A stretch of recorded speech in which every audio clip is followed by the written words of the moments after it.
I'd like to call this meeting to order, this regular City Council meeting of Tuesday, February 20th. The clerk will take the roll. Mayor Wolcott. Here. Vice Mayor Remley. Here. Councilmember Duffy. Here. Councilmember Hall. Here. Councilmember Tandy. Here. Councilmember Hayden. Here. Councilmember Winters. Here. Thank you. Thank you. And leading the pledge tonight is Mrs. Johnson's class from Kingswood Elementary School. They finished as the top 6th grade class in the Surprise Literacy Challenge. So welcome them and join us in the Pledge of Allegiance. I pledge allegiance to the flag of the United States of America and to the republic for which it stands, one nation, under God, indivisible, with liberty and justice for all.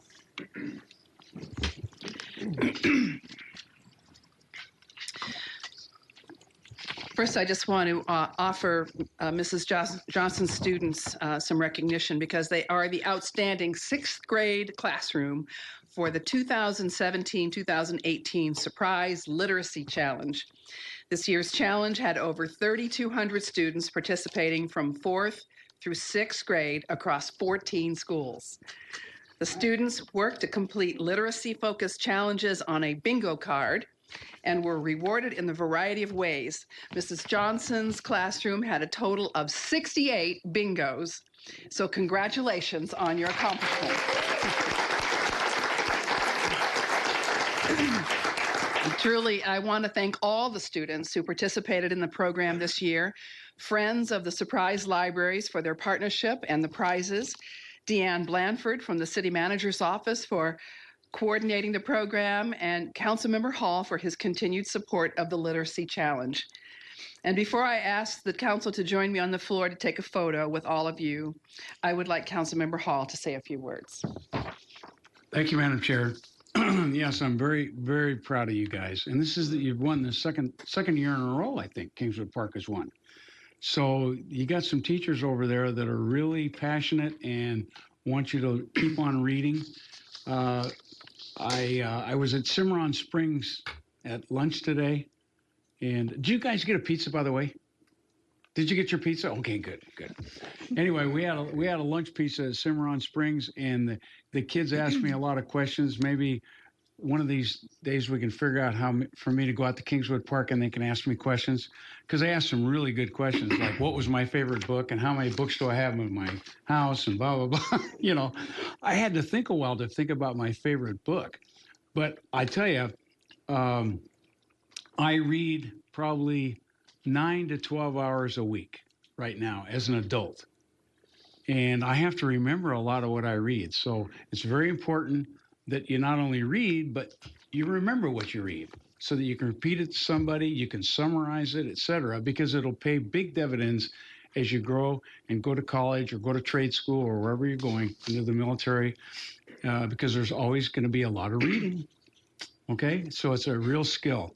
So I'm really proud of you. You made a great start. So thank you very much.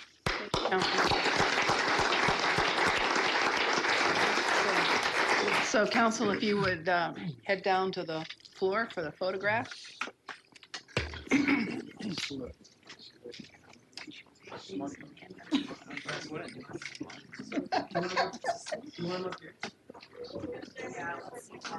I'll follow you that way. Yes, absolutely, sir. Might have a few layers, adults in the back, and have the kids come up front. Yeah, that means you. So if my young folks want to take like a step forward where you can, and then if my grown folks want to slide in the back. You're gonna come this way, kids. Mrs. Johnson's class. Mrs. Johnson's class, you're gonna come this way. If everybody over here can swing this way a little bit, so we have like a curl on the side. Keep coming. Yeah, please, there's still some space, because don't remember running right there and there. Yeah, right around here is good.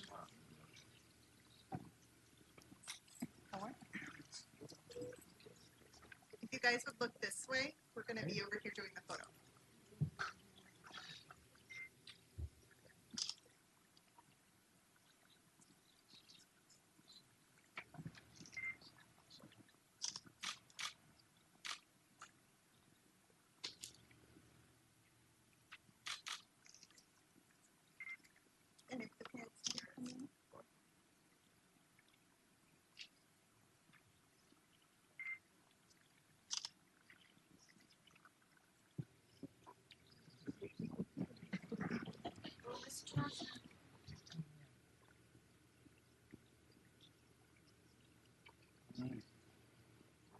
Good job, guys.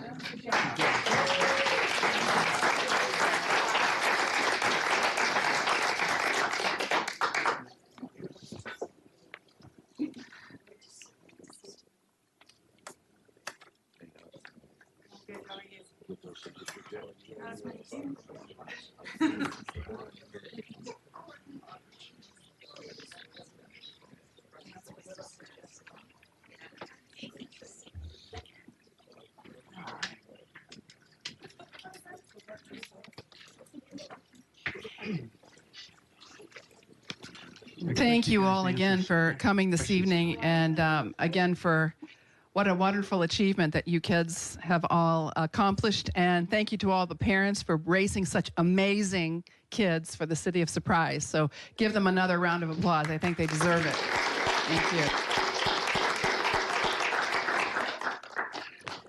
So tonight, we have a proclamation recognizing the importance of career and technical education, which is one of my very, very favorite subjects. Career technical education is an educational delivery system that prepares students with the academic, technical, and employability skills, knowledge, and training that they need to be successful. Regardless of whether students are headed to college or the workforce, this type of education helps them prepare for their future career. I'd like to ask Mr. Jim Greipsbacher and CTE Administrator for the Dysart Unified School District to join me for the reading of the proclamation. Hi.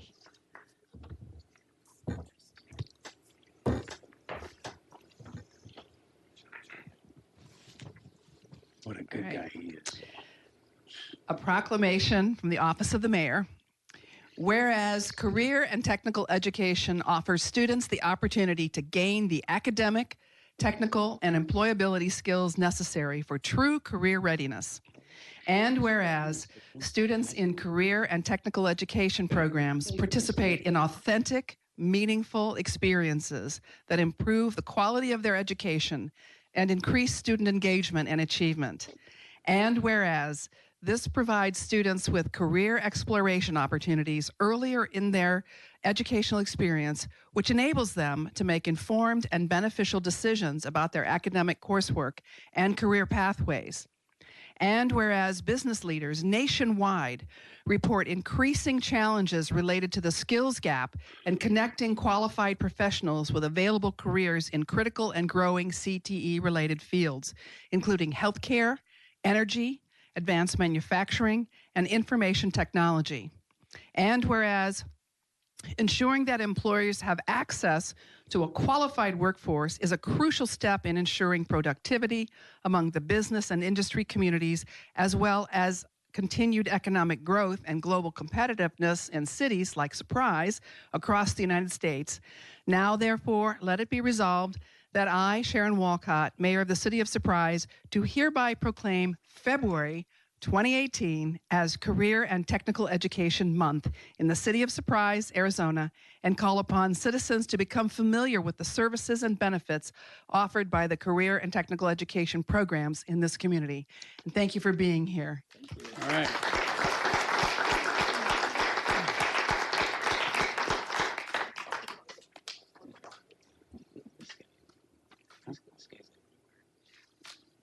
Who, James? Yeah, coaching our league. I know. He's He's always the nicest guy. he's a super guy.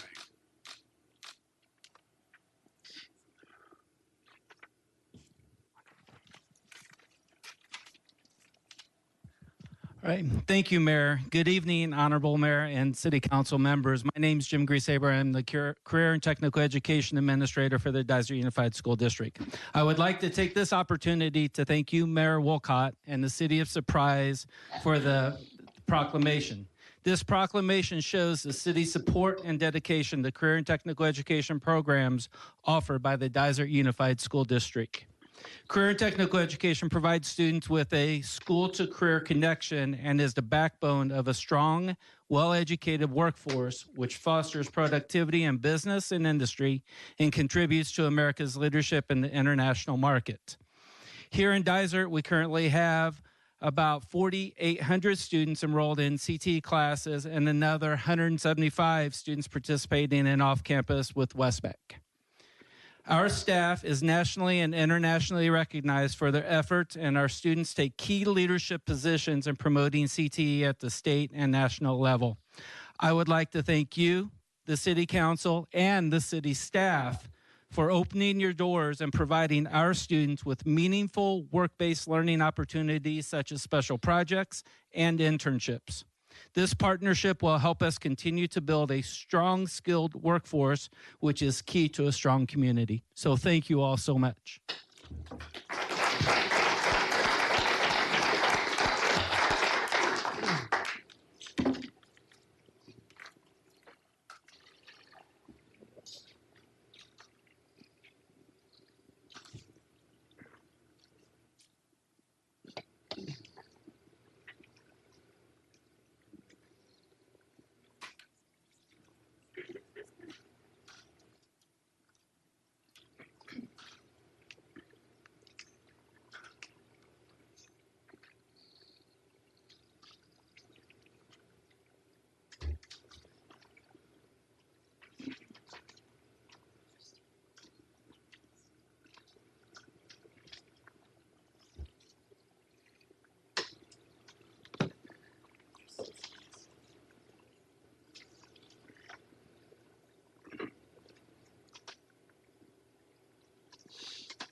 Yes. Okay.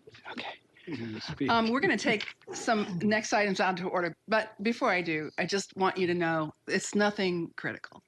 Anybody who's ever torn a hamstring can feel my pain. So I'm fine, and I'm just struggling around here a little bit today. But I thank you, council member, for your help and staff. So we're going to take a couple things out of order because we do have a speaking request, and we try to put our call to the public up front.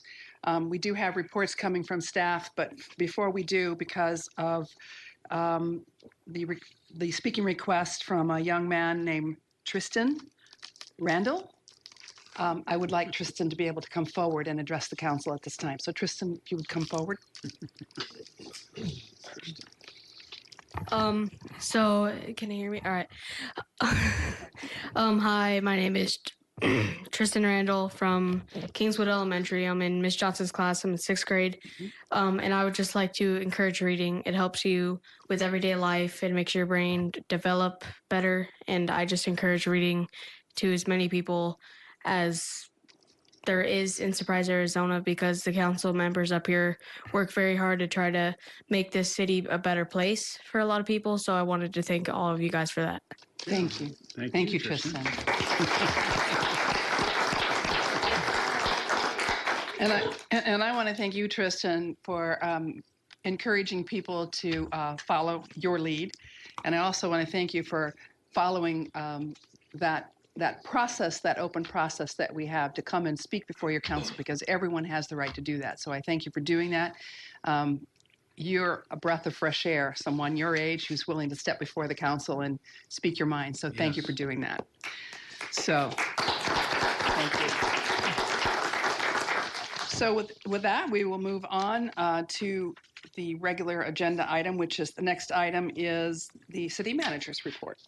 Thank you, Madam Chair, members of the council. I have two items, and the first deals with our Surprise Youth Council. I think you all know we have an outstanding youth council in Surprise, and we have for a number of years. Sitting on the dais with you, we have Ilona Ilya. Could you wave your hand? As well as Isabella DeVlieger. Isabella. And I want to talk a little bit about an accomplishment that Isabella has achieved. I think all of us, if we think back to our families or ourselves, since 1971, in the fall, sophomores and juniors take the PSAT test while they're in high school. Right. Probably a lot of us are kind of remember how you studied and were worried about it. And actually, 3.5 million students in the United States each year take this test. Now, our wonderful youth council member, our child of surprise, our future leader, she did very, very well on this test, scoring in the 99th percentile. All right? But when you, but this is going to be one. Wait, there's more. When you score at that level, you have an opportunity to call and maybe drill down a little bit more to find out, well, how well did you do when you're in that top, you know? And Isabella did that. And of the 3.5 million students that took the test this year, she was number 2 in the United States. Oh. Number 2 in the United States.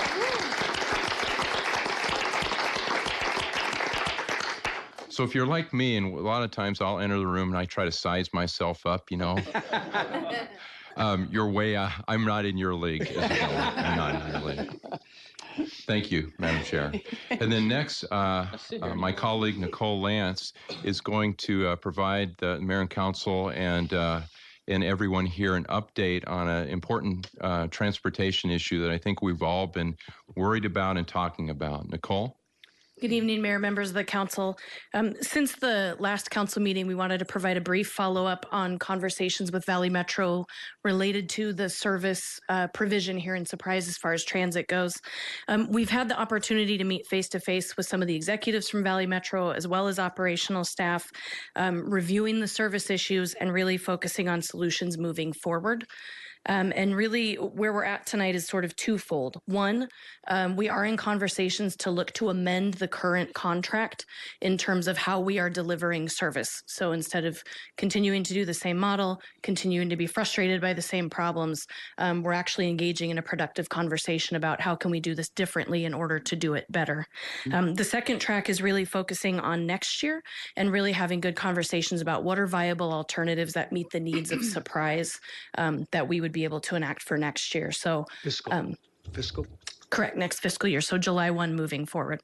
So I don't have an outline of what the service model changes might be, but we did want to make sure that you knew, as well as the community knows, that we are engaging in those conversations. We'll bring them back as soon as they're available and get that change to make sure that we're modifying the service provision. Shortly thereafter, we'll be coming back with conversations about what next fiscal year's contract looks like. Bravo, bravo. That's great. Thank you very much. All Thank you. All right, thank you. All right, next we have the city attorney's report. None tonight. Thank you, Madam Chair. Thank you. And the city clerk's report. Thank you, Mayor. Yes, we're winding down to the end of the congressional district primary election, CD8, and there's just a few days left for early voting. This Friday will be the last day here at City Hall. You can still come in. If you didn't receive a ballot or you misplaced your ballot, you can come in and do a replacement ballot here, 8 to 5. There'll be no voting this weekend. And then Tuesday's election day, so we'll be open here at 6 a.m. to 7 p.m. There'll be designated polling locations, but if you do come here, you will still be able to vote, which is a big improvement over the process from before. So regardless, you'll be able to vote here.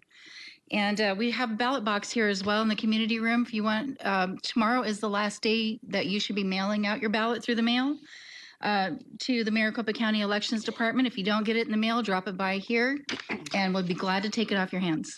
Thank you. Very good. Thank you.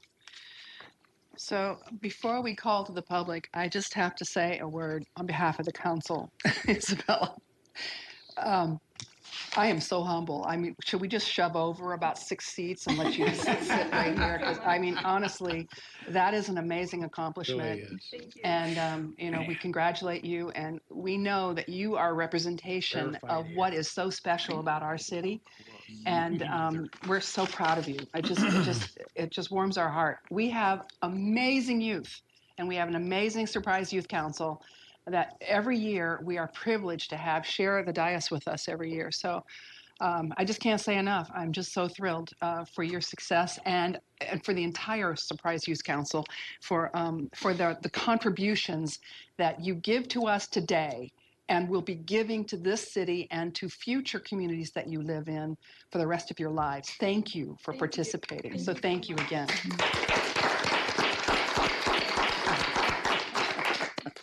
All right, now we'll go call to the public. Tristan was our call to the public. All righty, very good.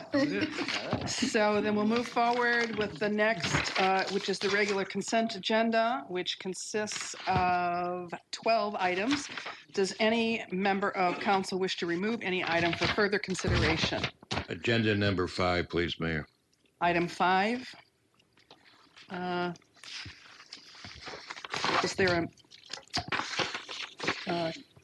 Was there one item on minutes that was of concern, Councilmember Hayden? Was that a minute item? Yes, on the minutes. So which one was it? Number 10? Item 10. Yes. Okay. And so the item 10 will leave on the agenda, but you wish to be excused from that vote? Yes. Okay. I wasn't at one of the meetings. Right. All right. So what I think we'll do is pull it so we can vote on that separately. And so we will vote on items 1 through 4, 6 through 9, and 11 through 12 if there is a motion. So moved. Is there a second? Second. A motion has been made and seconded to approve consent agenda items 1 through 4, 6 through 9, and 11 and 12 as presented. Seeing no further discussion, the clerk will take the roll.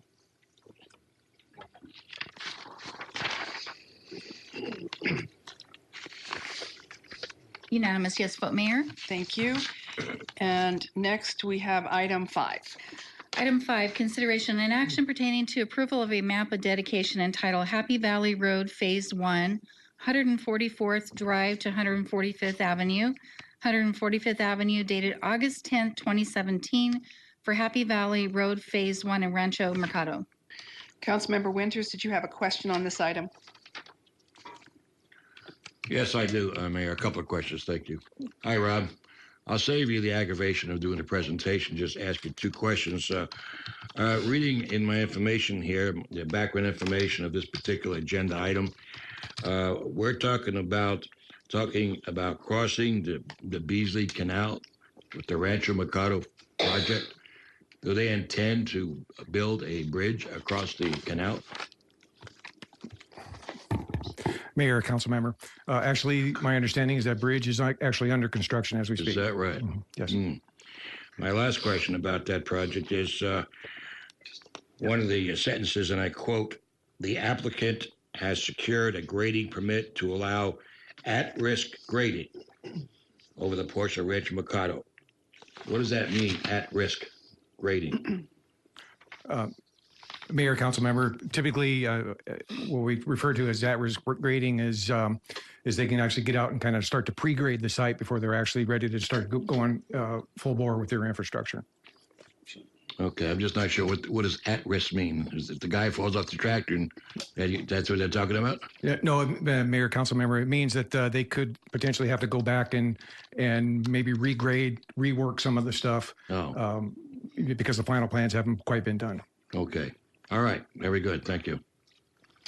All right. So if there are no further questions on this item, I'll accept a motion.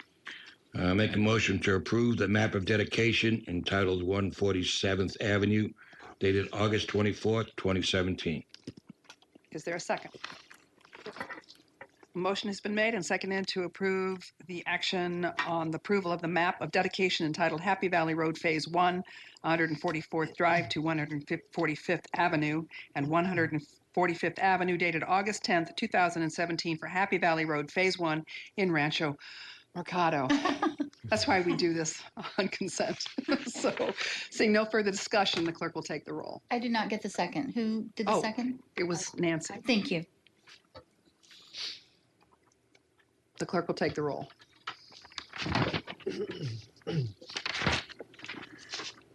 Unanimous yes vote, Mayor. Thank you. Item 10 is actually considering 2 separate minutes. So can I find an appropriate motion? Councilmember Tandy. I move to to divide the question between the two different meetings so we can vote on each individual meeting All right. minutes. So would you move the first one? I move approval of the city council meeting minutes of January 23rd, 2018. Second. Motion has been made and seconded to approve the minutes of the special city council meeting of January 23rd, 2018 as presented. Seeing no further discussion, the clerk will take the roll.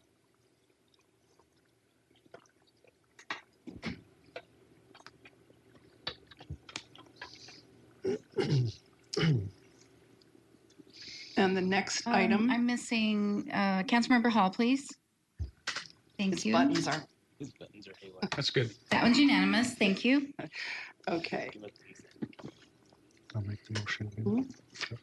Make the motion. Yes. I move approval of city council meeting minutes for February 6, 2018. I'll second. A motion's been made and seconded to approve the council work session and regular city council meeting of February 6th, 2018. Seeing no further discussion, the clerk will take the roll. Mayor, Yes. I don't have an item in here for that separate vote. Could we do a voice vote, please? Okay. Since this is a technical question here, so all those in favor, please signify by saying aye. Aye. Was there a separate, was somebody abstaining? We've got this under control.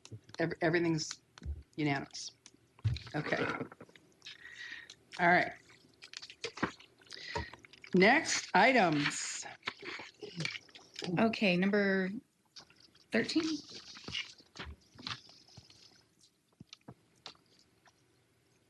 Consideration and action pertaining to approval of fiscal year 2018 budget amendment by reallocating appropriations of $5,058,800 from contingency in the grant funds and amending the capital and operating list of items over $50,000 to begin design on 7 of the approved November 7, 2017 special bond election projects and a status update on general obligation project bond projects, Resolution 2018-29.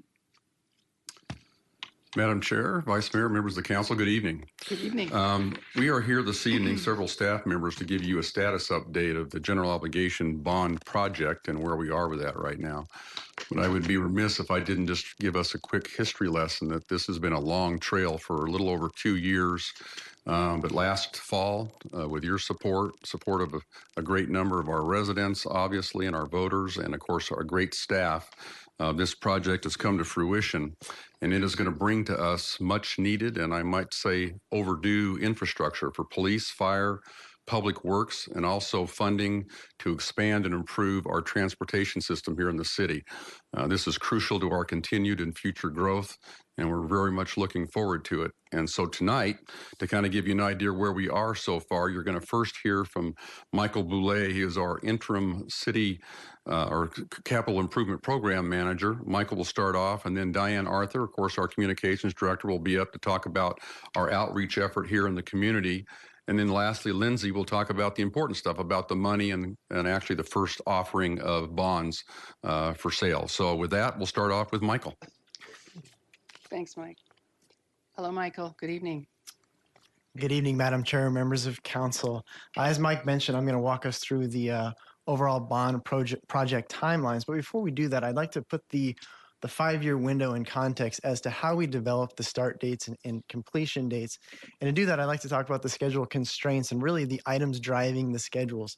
And they're categorized into logistical constraints, meaning in order for us to build this building, we need to have this building in operation moved. And I'll highlight a few examples below. Financial constraints, meaning throughout the 5 years, we tried to maintain a smooth bell curve of cash flow to coincide with the project life cycles. And also, the Public Works Operations Facility has development impact fee funding that needs to be utilized by January of 2020. So that was another constraint. And finally, all of these projects represent new or different ongoing operations and maintenance costs for the city. So we just wanted to make sure that we were bringing those on board in a responsible manner. In the timeline below, you'll see that we utilized for this presentation a seasonal approach to the timeline, meaning the project starts in June, ends in the spring.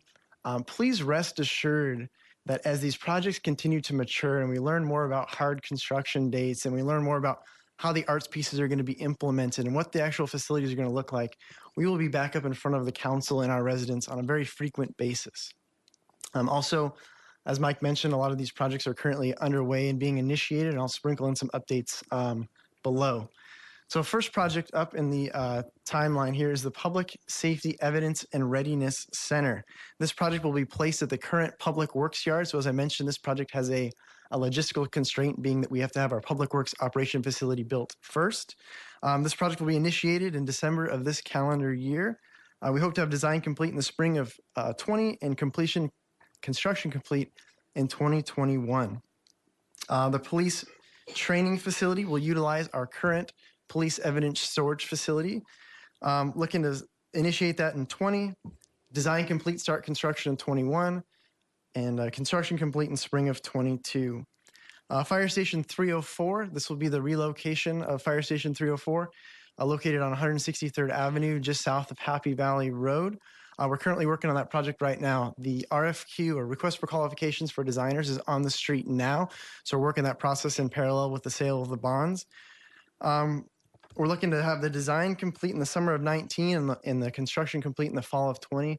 This project has a little bit longer of a timeline than Fire Station 308 because we're working on securing property on that one. Fire Station 308 will be initiated when the construction of Fire Station 304 is about three-fourths complete. That'll be complete in spring of 21. Excuse me, design complete in 21 and construction complete in 22. Land purchase for the police department, fire department, and Parks and Rec department. We're working on that right now. So we're working on identifying the areas, identifying the development agreement impacts and PAD impacts and how they may affect this piece of property. We hope to have that property secured in fiscal year 19. The Public Works Operations Facility, this facility really represents the critical path for the first two projects that we talked through. This project's being initiated now. We're advertising for the design build team. We hope to have the design complete in the winter of 2019 and that facility fully operational by February 2020. The next roadway projects are grouped together as the traffic congestion mitigation projects. The design solicitation for all three of these projects is currently on the street. They will have a very similar design duration with a completion in the spring of 19. Litchfield Road and Waddell Road, we're hoping to have complete by the summer of 2020, so we'll build those roads concurrently. Greenway will lag by about 8 months. Greenway Road has quite a few utility relocations that have to happen with the irrigation district. And wrapping up, the pavement preservation program is going to start in fiscal year 19 and run 2 years, with the funding being split across those 2 years. The pavement preservation activities will include mill and overlay with rubberized being replaced. A few of the highlight roads for that program is going to be Bell Road from 134th Avenue to Avenue of the Arts, Reams Road from Peoria Avenue to Waddell. So in working with our GIS team and our communications team, we'll be releasing a map next week that identifies the exact segments and the timing associated with them. So that wraps up my update. I'd be happy to take any questions or pass it on to Diane. Questions? Councilmember Hall. Thank you, Madam Chair. My only question is the police training facility. Why is that so dislocated in terms of time? I thought we were going to start that right away because there was some training issues. Didn't Phoenix shut down some training that we couldn't use? And that's what I remember. I would have thought that would be way up in the timeline. But can you answer that, Mike?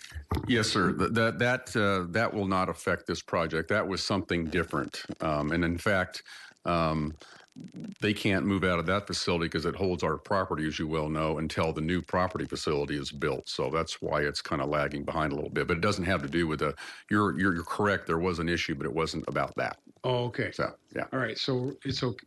Yeah. You think that's going to work? Okay. That's all I got. Vice Mayor Remley. Thank you, Mayor. Where's the money coming from to fund what you're doing now?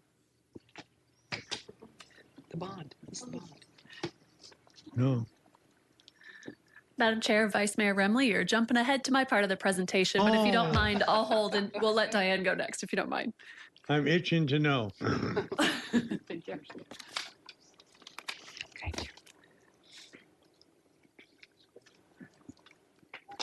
Madam Chair, members of council, good evening. This is the fun time for my department. My colleagues in finance and public works have the heavy lifting ahead as we move forward with our construction of the bond projects.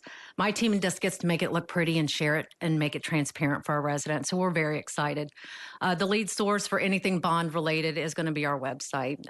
We started with it. We're going to continue with it and update as we move forward. As construction moves forward, we're going to have new photos showing the progress of the construction timeline, so our residents can see, oh, there it is. Now I see that building under construction, and we'll keep those up and keep the timelines up to date.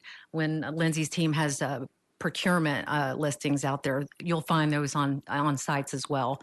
Social media engagement is going to be cool with this project because we can take new photos out there, get comments from people, ask for their photos and things like that. So there's really cool engagement piece with that as well.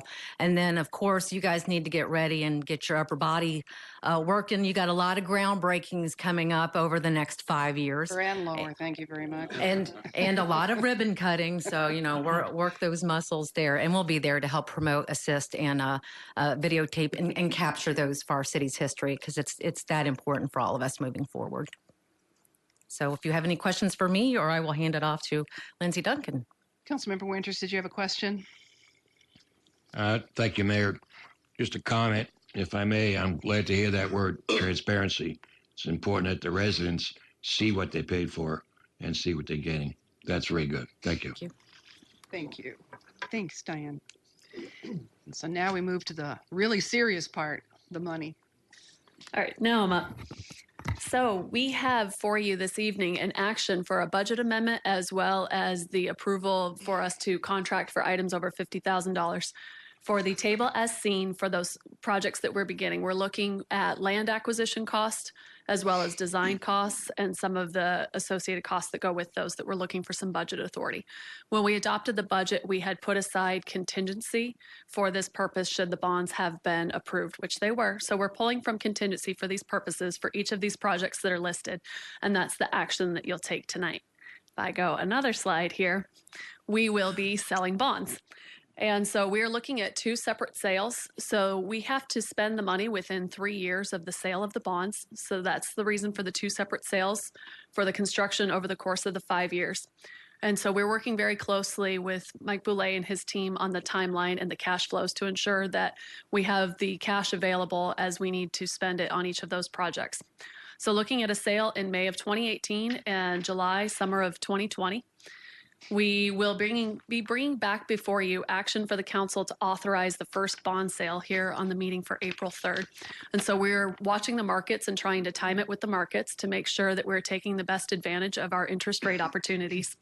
And then as part of the budget process on June 19th, we'll ask you to levy the secondary property tax, which will pay for the principal and interest on these bonds. So, Madam Chair, Vice Mayor Remley, does that answer your question for that piece before I move on? Vice Mayor Remley. Thank you, Mayor. That answers part of the question. So what you're saying is we have some contingency funds in our budget right now, in our operating budget for the city, so that we can get started on this before we've actually issued the bonds. Is that correct? So, Madam Chair, Vice Mayor Remley, these costs won't be borne by the general fund. We set aside contingency authority, that is, for the cash for the bonds. And so we'll be able to utilize the bond funding with contingency budget authority, expenditure authority to pay for these. Does that help? Okay.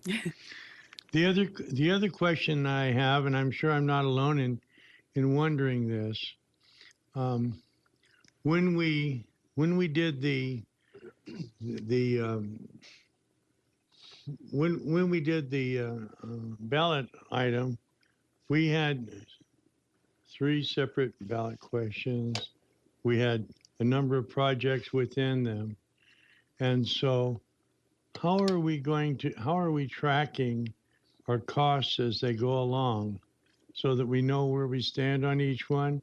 And as you'll probably recall, we said, gee, if we don't spend all the money, we'll give it back, okay, on any individual item. We were talking that way at the time we authorized the whole question, of the bond. And I'm sure that, when we say transparent, I think the residents are going to be very interested to see how we are spending this money. So I'm asking some of those questions right now.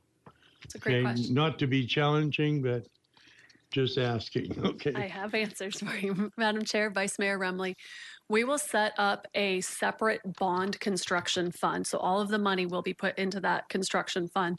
And each project will be set up with a separate project number in our financial system. And it will have the budget that aligns with the ballot questions so that we will be tracking those by project, by fund. We will not be able to go over. And so we will be able to monitor that on an ongoing basis and maintain our commitment and the law of only using those for the projects for which they were authorized. Okay, so the money that we're spending right now out of some contingency authorization that we have, then we're keeping track of who's spending what time on what project, and then it'll be reimbursed from those bond funds as we receive them? Yes, sir. Madam Chair, Vice Mayor Remley, we are already working to track those costs, and we've already set them up in the system, getting ready to roll. Okay, thank you. Thank you. I have one more slide here for you. A question that we have frequently received from members of the public is, how may I buy those bonds? So the bonds will be sold in denominations of $5,000, increments of $5,000, and the rates can range anywhere from 2% to 5% because those bonds will mature every year from now until the term of the bonds in 22 years. If you would like to purchase those, you need to go through your personal financial advisor for more information, and they can talk to you about how that works. But denominations of $5,000 and interest rates anywhere from 2% to 5% is the projection.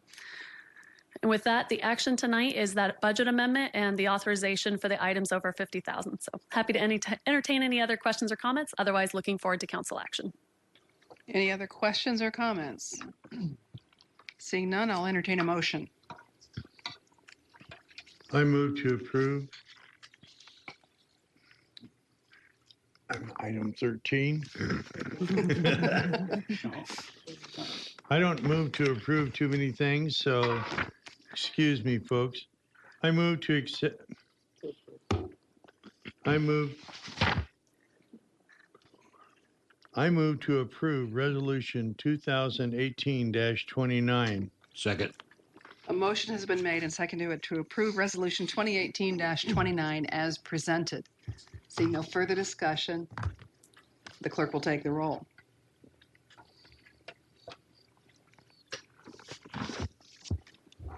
Unanimous vote, Mayor. Thank you. Thank you very much. Thank you so much. Thanks, staff. I get kind of All right, next item. Consideration and action pertaining to how the city will officially honor the late Community and Recreation Services Director, Mark Coronado. We do have one speaker on this item, Mayor. Yes. All right, we'll start with a presentation. Okay. Just a Madam refresher. Chair, Madam Chair, Vice Mayor, members of the council, good evening again.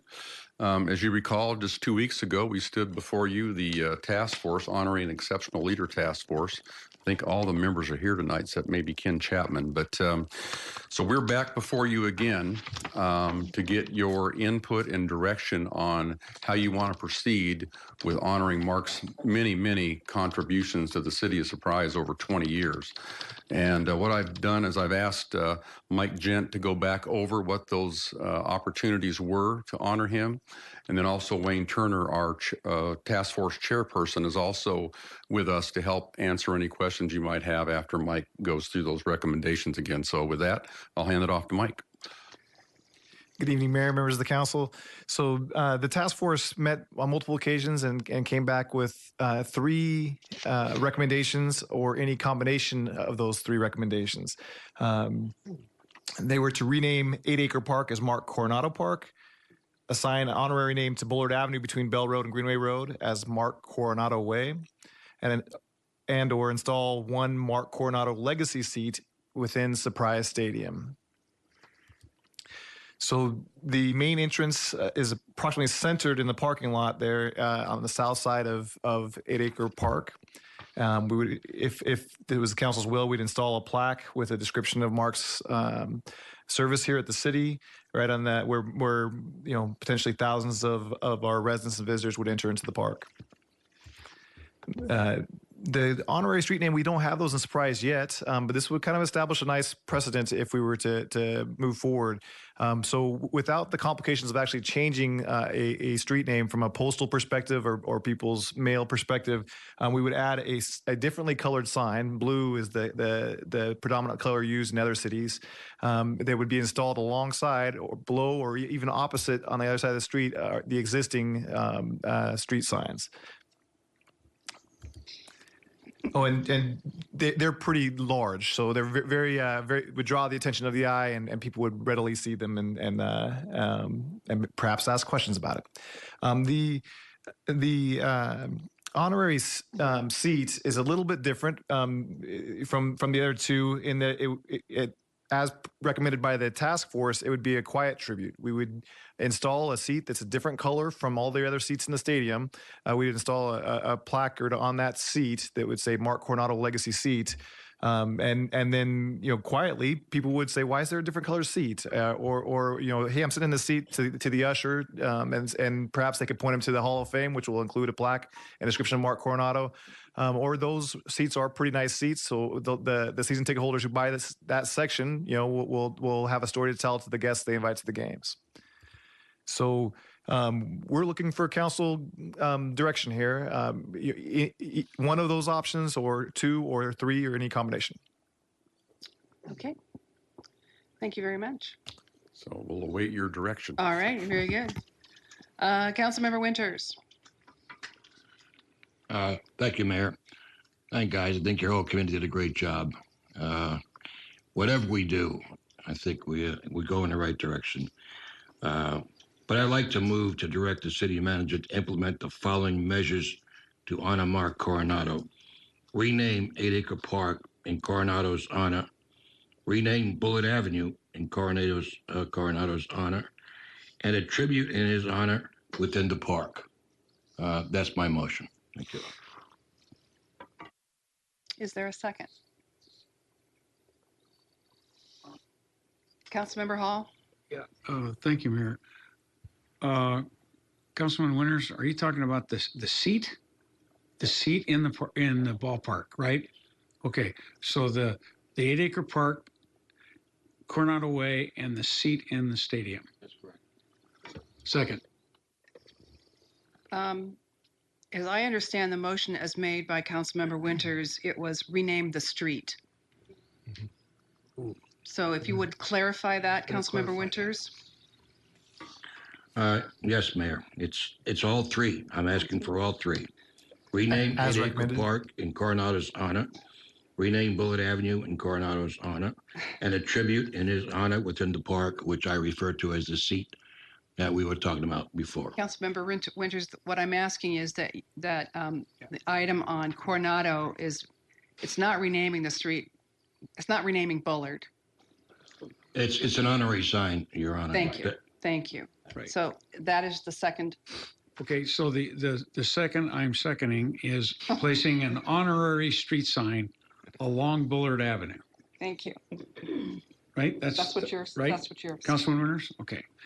And then and the other two I'm fine with. I second. All right. Is there any further discussion? Councilmember Tandy. Thanks. The Mark Coronado Way, I'm real sensitive to our visitors and making sure that they don't get lost or have any confusion. And one thing I was thinking to honor Mark would be right along that driveway where you're going up to buy your tickets and park in the driveway. I don't think it has a name at all right now. And I think that would be a perfect place to say Mark Coronado Way. It looks like a way. Everybody that drives by there or walks by there will see it. And I think it would help eliminate some of the confusion out on Bullard. And I prefer not to have confusion on Bullard. Anyone else? Comments? No comments? No questions? All right. So it sounds like we have a standing motion. We have no further comments or questions. We do have someone that wishes to speak to this item. So would you call that name? That would be Bill Pupo. Mr. Pupo.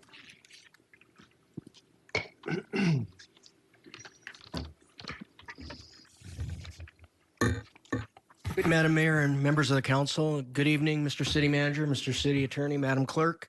Alice and Richard Coronado asked if I would read a statement for them on behalf of the family, and give me a moment here to bring up the phone and get the screen of size here that's readable, and pardon me for having to read this text.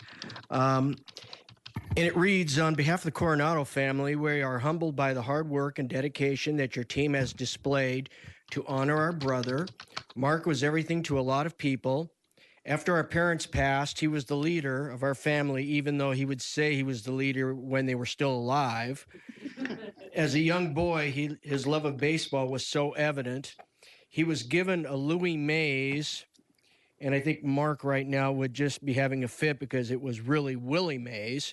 He was given a Willie Mays autographed baseball that he slept with every night, and they always said that he would be famous someday. As kids, we just said for sure, but I think Mark strived to create a legacy, which he certainly has done.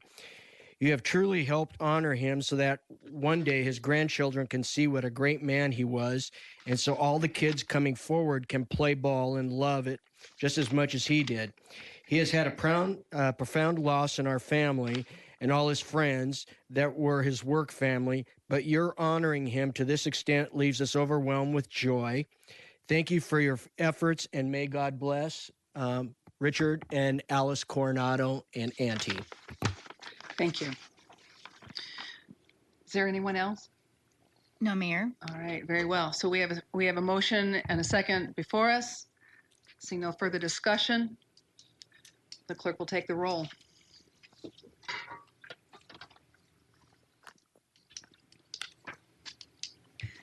That's a unanimous yes vote, Mayor. Thank you. Madam Thanks. Chair, can I just add one point of clarification for Councilmember Tandy?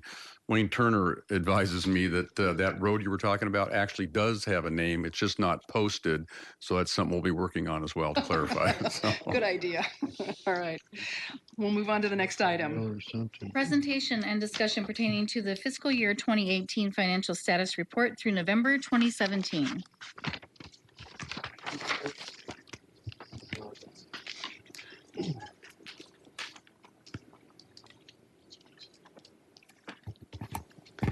Good evening. Good evening, Madam Chair, members of the council. It's me again. We have for you tonight the fiscal year 2018 financial status update through the month of November. At a high level, we are looking at the general fund resources, local sales tax, intergovernmental, charges for services other, property tax, franchise fees, and transfers in. All well on target. We are at 4.4% actuals over budget, unaudited, of course, and we will go through each one of these categories. The local sales tax, the current actuals exceed the budget by $1.6 million. This is really in three major areas. We are looking at our vehicle sales are up over the prior year by 14%. We are looking at our retail category is up over the prior year by about 8%. And our restaurant and bar is strong and up over the prior year by about 13%. Keeping in mind that both of those areas, all three of those areas really, are subject to sales tax reimbursements through our development agreements with our partner agencies who constructed qualified public infrastructure for which we are reimbursing them through this mechanism.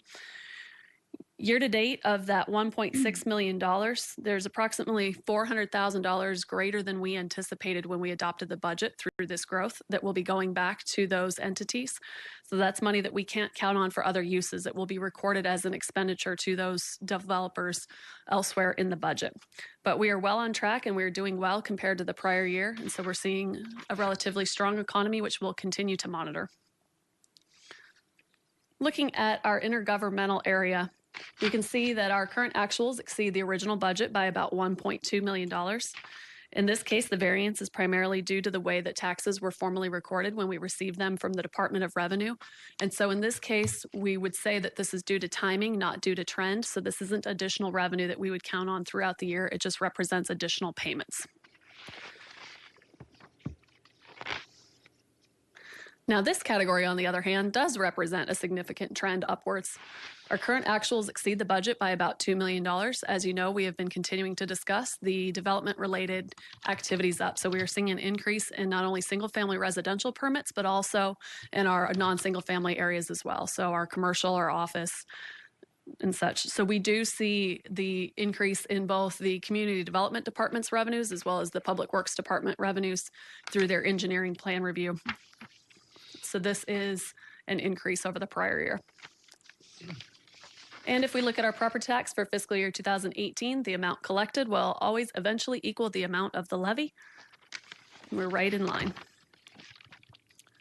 The franchise fees, the current actuals are less than the budget by about $300,000. So a little bit of that is due to timing from the prior year, but otherwise some of the franchise fees are down slightly. And so we are working as staff to kind of monitor those trends and ensure that they make sense relative to what we are seeing in the economy and in the market. Our transfers in are right on target. Now flipping to the other side on the general fund uses, you can see we are showing savings so far of about $900,000 across these categories. The personnel line is at $30.5 million. The budget of $31.8 million represents the greatest number of savings in these areas. And as you know, it now reflects that public safety retirement personnel system budget amendment. And so this is in line, and we know we have that savings for now, and we'll continue to monitor through the rest of the year to ensure that we achieve sufficient savings to pay for the public safety positions, which were added a couple of years ago, that are relying on our vacancy savings estimate. The supplies are well in line with the originals, but they're slightly less by about $200,000. But given the size of this line item, we're not terribly concerned about that amount or not really counting on it as significant savings. These services, on the other hand, are trending higher than the budget amount by about $600,000. This really represents timing as well, but generally we do see savings in this line throughout the year as the department directors are evaluating their budgets and making decisions on what they can push and pull and where their needs really lie. So we see this come up a little bit more towards the end of the year. And our skinny little bars that represent the non-operating or the operating capital in the general fund, right on target, but we're really looking at less than $100,000. So not terribly interesting. The transfers out are the same number as budgeted, as planned.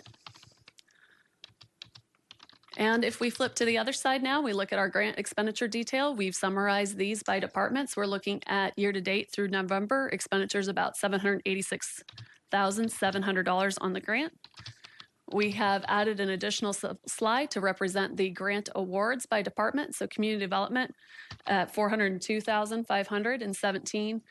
Not this year, but we aren't concerned with that. That was a one-time grant, but it does carry forward across fiscal years. It's aligned with the federal fiscal year. The city attorney's office did see an increase in grants, but it represents multiple year awards. So on their victims assistance grants. The fire medical department also has multi-year awards. That one included the SAFER grant, which brought us a number of additional fire staff.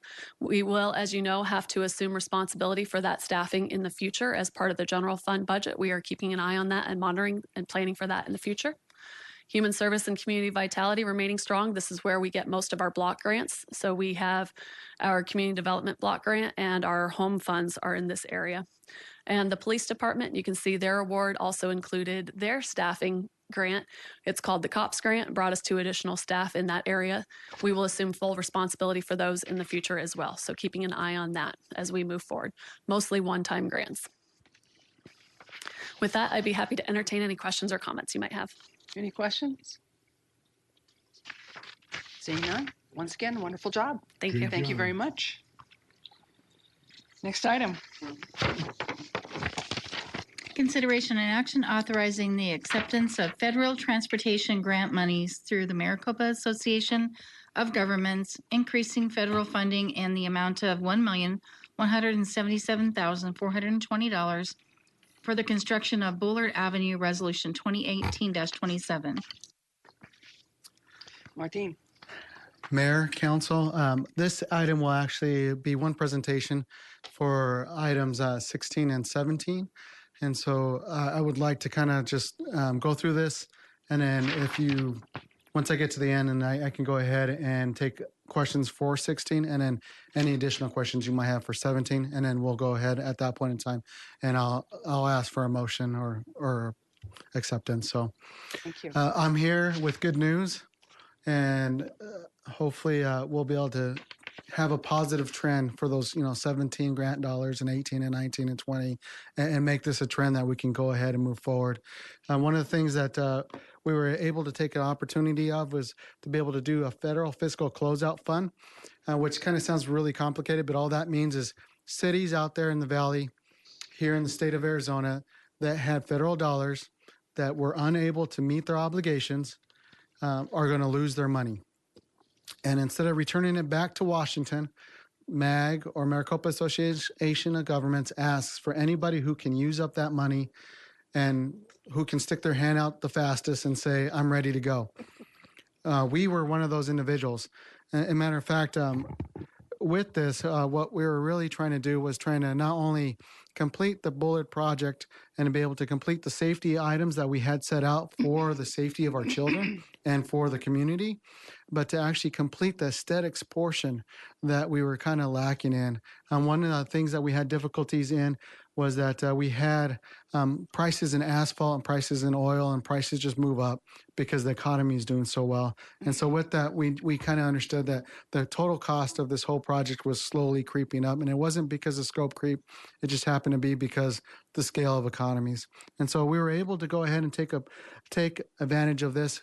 We moved forward and we asked for this one-time infusion of additional federal funds. What it's going to do is give us a final design, which includes 3 school crossings as was originally planned, 2 traffic signals for Sweetwater and Acoma, the protected bike lanes, and then a raised median. And this is the aesthetic portion, the raised median between Greenway and Waddell. So then the theme between Greenway all the way down to Peoria will be consistent. Currently between Greenway and Waddell, there's no median. It's just a painted median. And so this will give the whole corridor a completed feel, and it won't have any difference in it. It'll help calm the traffic down because it won't give such a big feel of the sea of the asphalt that's currently there.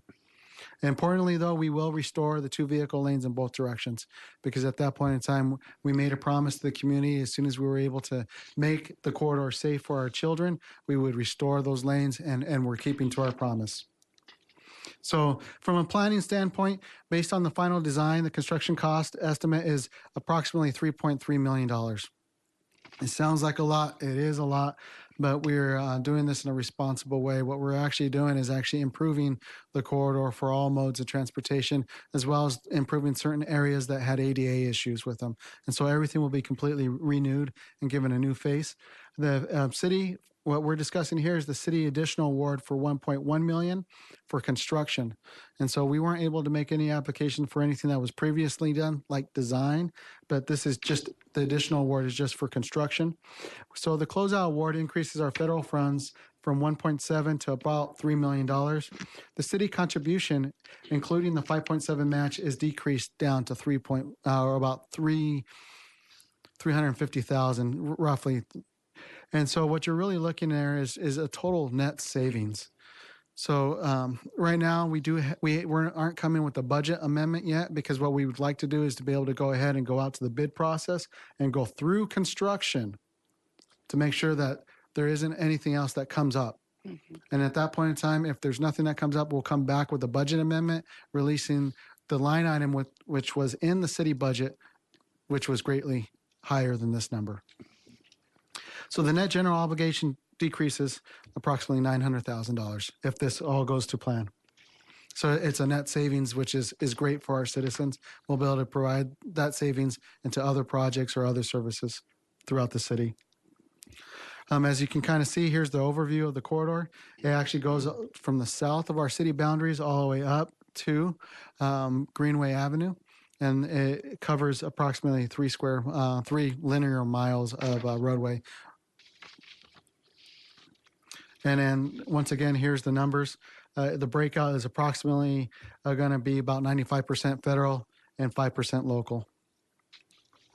And so currently right now, I can go ahead and stand for any questions concerning either the funding, the timing, or what the next item is the IGA. So if you accept the funds and you're happy to take in additional federal dollars, then the next logical step would be to go ahead and make the amendment to the intergovernmental agreement that we have with ADOT, and which would then amend to reflect the new federal dollars, which the city did accept.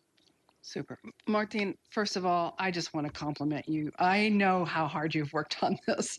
You've done a great job, and we're very, very, very happy that this has finally come to this place and under budget, which is great. budget. And we hope that it stays that way throughout the process. So I just, again, want to thank you and all of our staff that's worked so hard on this. This has been something that's challenged us for a while now, and we're moving forward with a very, very, this is a terrific project for the community.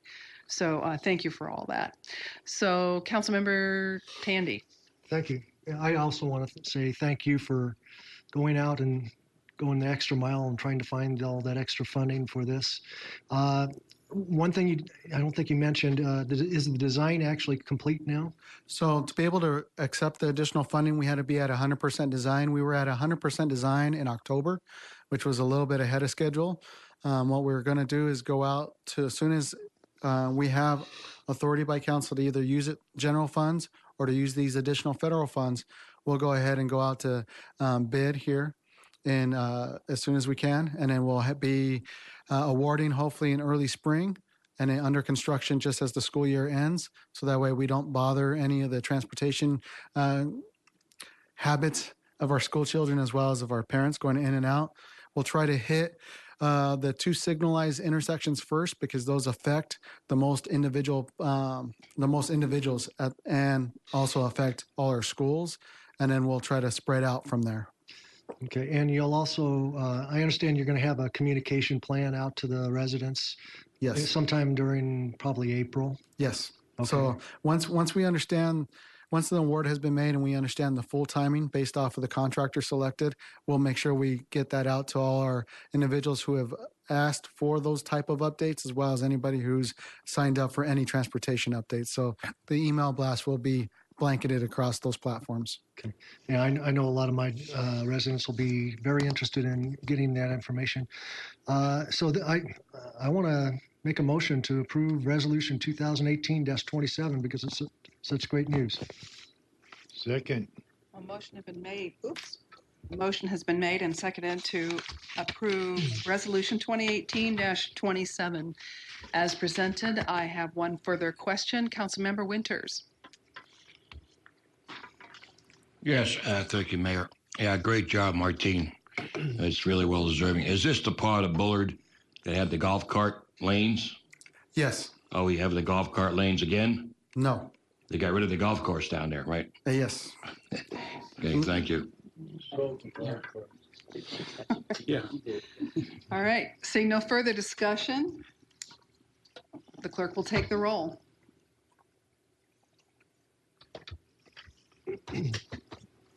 Unanimous yes vote, Mayor. Thank you. Next item. Consideration and action pertaining to approval of Amendment 1 to the Intergovernmental Agreement, IGA, between the City of Surprise and Arizona Department of Transportation, ADOT, for multimodal improvements on Bullard Avenue between Greenway Road and Peoria Avenue, Resolution 2018-17. Excuse me, losing my voice. Councilmember Tandy. Yeah. I thank you for your presentation on this as well. I'd like to move approval of Resolution 2018-17 to get this one approved as well. Second. A motion has been made and seconded to approve Resolution 2018-17 as presented. Seeing no further discussion, the clerk will take the roll.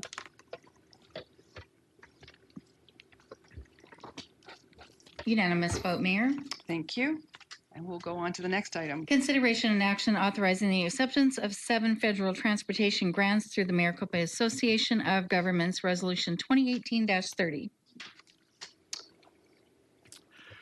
So, as part of our yearly attempts to be able to forecast what's happening in the transportation world, we regularly take a look at and anticipate future grant opportunities. As part of this year's focus, we anticipated and made application for 8 additional grants besides the Bullard grant. Out of those 8 additional grants, we had 7 accepted or funded, and so that is a real big plus for us. Those grants cover many aspects of transportation, everywhere from road construction, bicycle pedestrian projects and planning, as well as highway design and planning funds, and then FTEs for the City of Surprise for Safe Routes to School program in the future. And so as I go through this presentation, I'll explain exactly how each one of those break down. So as an overview, the CIP project procurement projects that were awarded were funds through the air quality program for the paving of dirt roads, and that would be to construct the Patton Road. So that would be the north part of our city, just west of 163rd, all the way to about 171st Avenue. This is the section of the area that we currently don't have very many paved roads. We need it whenever it rains, it gets pretty bad. And so this would help kind of connect into also a future project with Desert Oasis, which they will go ahead and pave from 171st all the way to 179th. And it will provide a seamless connection for those individuals just north of there. So from Dale Lane, who will be able to go ahead and access this area through 171st and then get out to 163rd and be able to have a paved surface that's maintained by the city. The other section, the other part of that air quality CMAQ funding there is for the procurement of a street sweeper. Part of the Bullard Lane has a protected bike lane, and to be able to keep that section clean, we needed a smaller street sweeper that could fit into that kind of size of lane, and so that's what we would predominantly use that. However, this street sweeper would also be used for the smaller streets within our community. So think of Coyote Lakes, where you have kind of the small cul-de-sacs. The small street sweepers have difficulty going in there. We'll be able to utilize that street sweeper in those areas as well. And then under planning, we have made a ask from the city of, or from Maricopa Association of Governments to be able to have funds to be able to do planning for bicycle and pedestrian master plan. And so we've been making strides in our community for planning of other areas, but we don't have funding, or we didn't have any plans and set in place for bicycles or pedestrians per se. And so this funding will help us create those plans. And then as well as for a bike share program. So what we have throughout this valley, as well as throughout the nation, there's been bike share programs that have been developed, as well as what are called dockless bike shares. And so we want to really get our handle on what is bike share, as well as the promotion of bike lanes and bike ways throughout the city, as well as future planning. So that way, when we have developers come on board, we can tell them what type of pedestrian facilities we would like and why are they needed. And so that's kind of, those two kind of give us the opportunity to be able to set those plans and those policies in place. We asked for a PIP design assistance funds to be able to go ahead and initiate the refreshing of an interchange for State Route 303 and Litchfield Road, and to be able to try to refresh the 15% designs that were initially done as part of the 303 project, but this TI wasn't constructed. At this point in time, with the construction of Happy Valley Road all the way to the east, and then as well as additional subdivisions or master plan communities like Rancho Mercado, Terra Verde East and West, it's time to try to facilitate an additional outlet besides 163rd Avenue. 163rd Avenue is almost at capacity. It's really difficult to get in and out when it rains. We want to provide an additional safety aspect for that. And so this is our attempt to try to go ahead and start laying the groundwork for future projects like an interchange construction. And then the very last one is the establishment of 2 full-time employees for the related work at Safe Routes to School, and to actually do things of a technical aspect, like take counts and to be able to do observations. What we've been doing as staff is we've been going out and staff, myself, Stephen, or Dana or traffic engineers or PD officers, we've been going to these schools and trying to promote walking and biking, to promote safety crossings for kids, to promote and evaluate traffic patterns, or just to be able to take counts, to be able to see what is happening at certain intersections. This actually will provide us a grant process to be able to have a employee to be able to go out and be able to do even more, to be able to get into those schools and actually try to encourage those.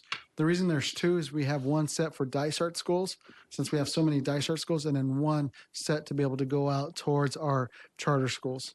And so they'll be able to give positive feedback to all school age kids throughout all our cities, as well as then to be able to make the observations, like the observations what is occurring maybe on certain corridors where we have congestion or backup.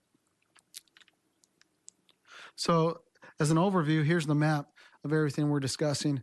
As you can kind of see, it might look like a city boundary there, but that whole shaded area, which is our city corporate limits, is the planning boundary for those bicycle pedestrian master plans. And then as well as for the bike share program, we do have the Pat and Dynamine Road up in the north. All the schools are highlighted in either blue or orange, depending on if they're a charter or a Dysart school for the FTEs that we'll be bringing on as a funded project. And then the Bullard Avenue there is just a reflection of the other project we discussed earlier. And so these were all the grants that were brought into the city. It's almost $3.2 million total between all the grants that we were able to bring in this fiscal year. It is really a star for Surprise, because this is the biggest influx of federal dollars that we've been able to bring in the last 10 to 15 years, and actually call projects for City of Surprise. These aren't ADOT projects. These aren't any other projects. These are our high priority projects that we were identified through the regular process and have now found funding for. And so I will be happy to discuss any of the dollars or the breakout there, and I stand for questions. So again, Martine, I'm going to thank you and all of the staff that's worked so hard on this. This is a turning point for the City of Surprise. Having this kind of federal money, working on our own personal projects that benefit the City of Surprise is not part of a regional effort. It's the City of Surprise and taking advantage of the federal dollars that are available to us. And it wouldn't be possible if we didn't have staff like you who were sitting on top of it and watching the movement of every decimal point as the funds become available. So again, I want to thank you for doing such an amazing job, and all of the staff for the job that they've done to make this possible for our community. Thank you so very much. So first I'm going to call on Councilmember Hayden. I move to approve Resolution 2018-30. Is there a second? Second. Motion has been made and seconded to approve Resolution 2018-30. There are questions and comments. Councilmember Tandy. Thank you. Got three questions. The 303 Litchfield design work that we're going to be doing, that's inside City of Surprise corporate limits, correct? And I think because our border with Peoria, isn't that on El Mirage? We do border with the planning boundary with the City of Peoria. We are currently working with them to be a partner as long as with ADOT on this project. Okay. The Litchfield Road that will move up will go through our city boundary. And so this will be a City of Surprise interchange, much like Grant Avenue and the 303 or Bell and whatnot. Right. This won't get us past 15% design. What this does is initiate our opportunity to be able to seek funding to be able to complete a 15% design. Okay. On the two FTEs, are those going to be grant funded? And if they're grant funded, are they limited term positions, just as long as the grant's available? So they will be a grant funded position. Those are for federal fiscal years 21 and 22, which correlate back to our city years 20 and 21. At that point in time, if we felt like it brought positive benefit to us, I would have to come back and be able to ask to make those permanent, or as we hire out, we would be making it known that these are grant funded positions. Okay. And the last one, I was trying to listen, but maybe I missed it. You said you were successful in 7 out of 8 grant awards, which is, that's pretty fantastic. Yes. Which one didn't make it? Unfortunately, the one that didn't make it, I was trying to help out the bond, and we put in the bike facilities in on Greenway Avenue. And so we had the issue we had with there was that we just had so many really good applications that one fell just outside the ranking. We were actually next in line to receive funding on that.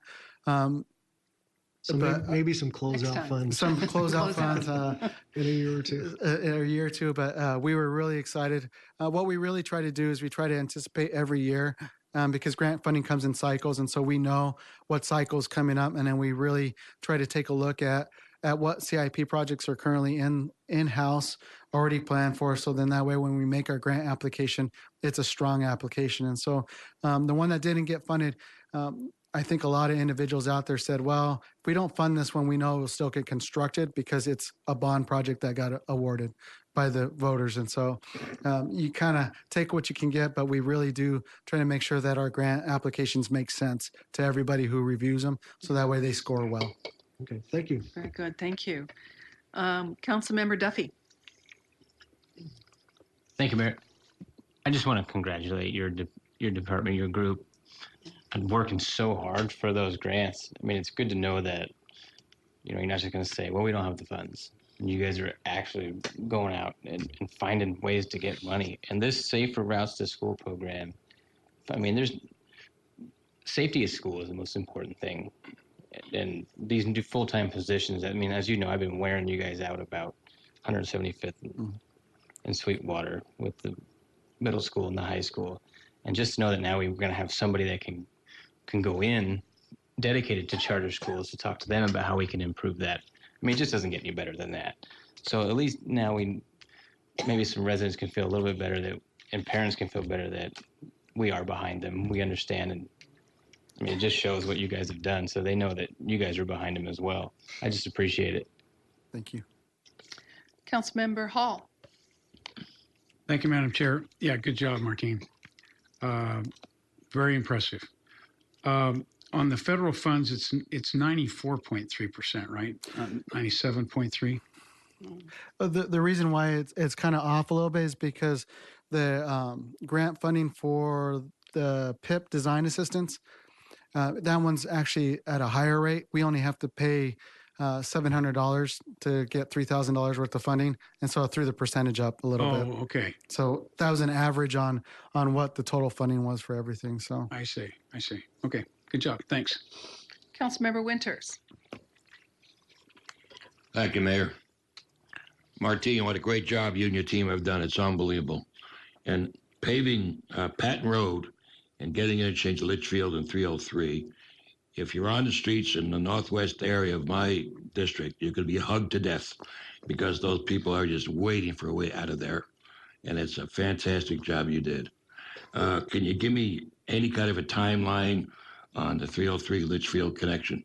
So with that one, that one's going to be a little bit longer process because any interchange takes years and years and years to go through. But what this actually does is actually refresh an opportunity that was missed a few years back.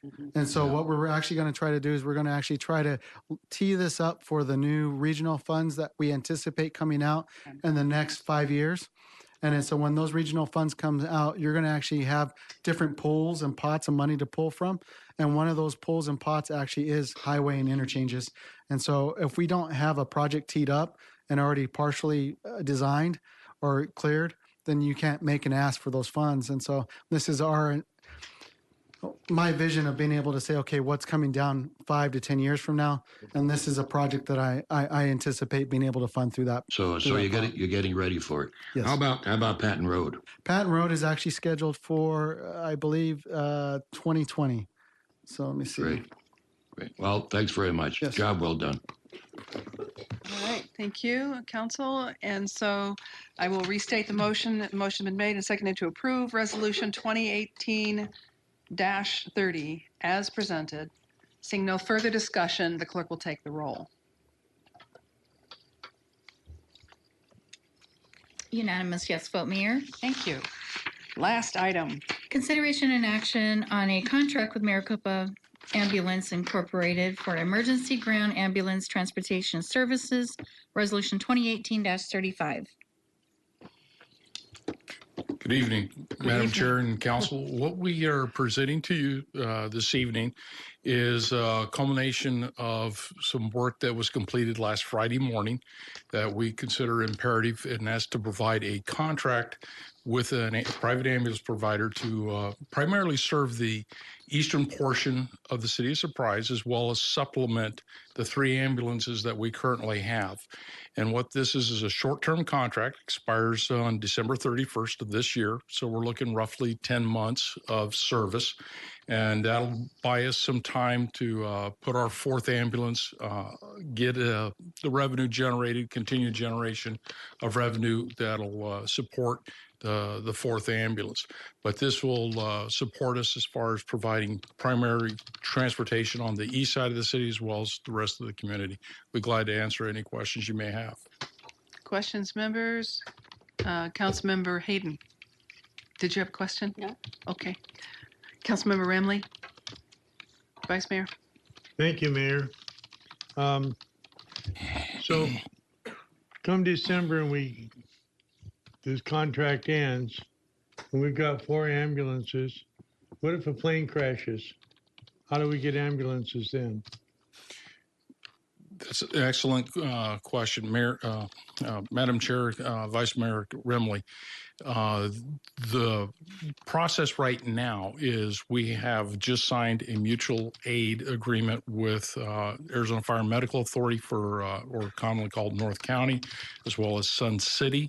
So we have their ambulances available to us. Maricopa Ambulance will still be in the general vicinity, as well as our previous provider of service, which was Southwest Ambulance. So we will have ambulances available, and in times of a disaster situation, if need be, the city of Phoenix will respond outside of the city of Phoenix borders. So ambulances will still respond. We just won't have them under contract. Is that what, in the event of some disaster type situation, we would have other ambulances that would be coming in?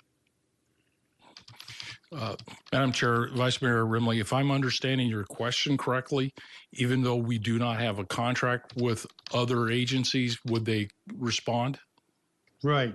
If we no longer have a arrangement with an ambulance company other than our own ambulance company, and we have a disaster, how they will provide these other ambulances as on some kind of a basis? Madam Chair, Vice Mayor Remley, yes, by state statute, Arizona revised statutes, if they have a certificate of necessity, what we commonly refer to as a CON, for Maricopa County, and then they are obligated to respond in times of need when we make that request. But we're hopeful that with our mutual aid agreement that we've signed recently with North County as Fire and Medical District, as well as Sun City Fire, and then we're looking forward to pursuing that with Peoria Fire and Medical Department. And at some point in time, eventually, we believe that the city of Glendale Fire Department will start an ambulance service. And our ultimate objective, albeit long-term, is to create an automatic aid system for all ambulances, just like we have right now with the fire trucks that we're currently experiencing and enjoying the benefits of that. Okay, thank you. My main concern was that, we just completed the 303 recently. So and we now, as we grow as a city, we have greater probabilities that something's going to go wrong someday. And I just wanted to know that we still had the flexibility to respond in the event we had, multiple needs beyond our normal stuff. So thank you. Sir. Councilmember Duffy. I just have a quick comment. I'm really glad you took the initiative to get an extra this ambulance and not wait until we can put out our own fourth, especially with swimming season coming around. It is definitely not worth jeopardizing children's safety for a couple bucks. I'm gonna be honest. So I'm gonna applaud your group for going ahead and taking care of that as fast as you did. So that being said, I move to approve resolution 2018-35. I'll second.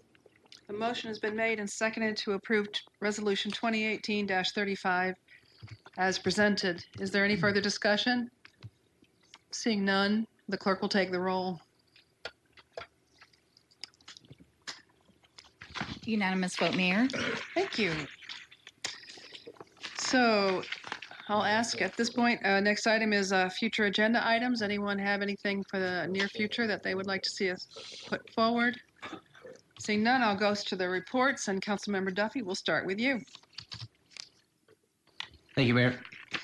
So I did finally attend one of those second Sundays in the park, and wow. What I saw was not what I expected. Especially with that Maine lobster truck. Everybody seemed to just want to head over to that direction. Holy cow. I mean, I was only there, from the beginning, a couple hours, and you were up to 1,000 people. And it was good. I mean, a lot of families just coming out with blankets, sitting down, enjoying themselves. And there was a really good teenage, I don't remember her name, and forgive me for not remembering. I think it was her first live performance in front of me. That was a big crowd for your first live performance. So that's an event. That's a good job. And then spring training's here. So I'm excited about that. And with the college tournament last week, just seeing how well Oregon State travels. I went to the Oregon State New Mexico game, and I mean, my brother was there scouting for the Phillies, and he said he's going to move to Oregon because there's got to be a job open because there's so many people here. But that's all I got. I appreciate it. You bet. Councilmember Hall. Thank you, Madam Chair. Just a couple of things. I met with the Surprise Youth Council, representatives from the Surprise Youth Council, Joshua Lagowit, Mylan Johnson, McKenna Bredding Goodrich, Isabella, and Tyra Bailey. And a very impressive group. We spent an hour together just talking about what's what. They shared some of their concerns and their dreams for Surprise and for themselves. And I shared what my concerns are and where I see City of Surprise going. And it was a good dialogue, didn't you think? Yes, I agree. And then the Caliber Academy toured City Hall, and I got involved when they came in here to the council chamber and just answered questions. They had tons of questions about what goes on in the city.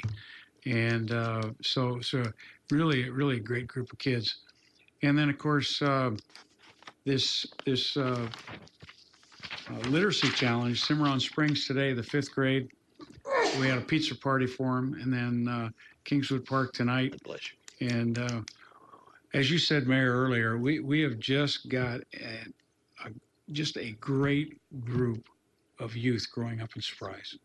And it seems to be the educational level and the desire level and all that seems to be increasing as we go.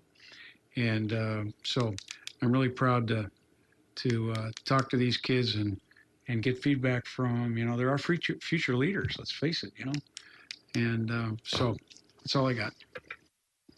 Councilmember Tandy. Thanks. Had a good time about a week ago. Went to the Westmark annual meeting, and they held it at a new venue. It's usually at one of these convention hotels. This time they decided to hold it at the Raceway. Oh. And that was the first time I've been at the Raceway, and they've invested over $100 million in the Raceway just recently, and it's fantastic. The business community was there, a lot of representatives there, people we've done business with here at the city. Mike Hoover was one, and Janine Yarkovic were there representing the city for economic development. Mike actually won a raffle for a hot lap and then promptly donated it to Chet Kaiser, president of Iris USA. So looking forward to hearing how that turned out. I had to run off to another meeting. Our West Valley council members get together, and Councilmember Hayden and Vice Mayor Remley were there, and so is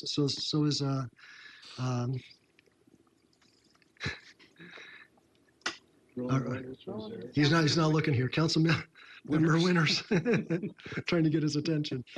But it was a good event, and Glendale was hosting it. All the time. Yeah, I was at the Firebird Terrace, the first time I'd been up there as well. So just a lot of good things going on, meeting and building relationships between our city and other cities.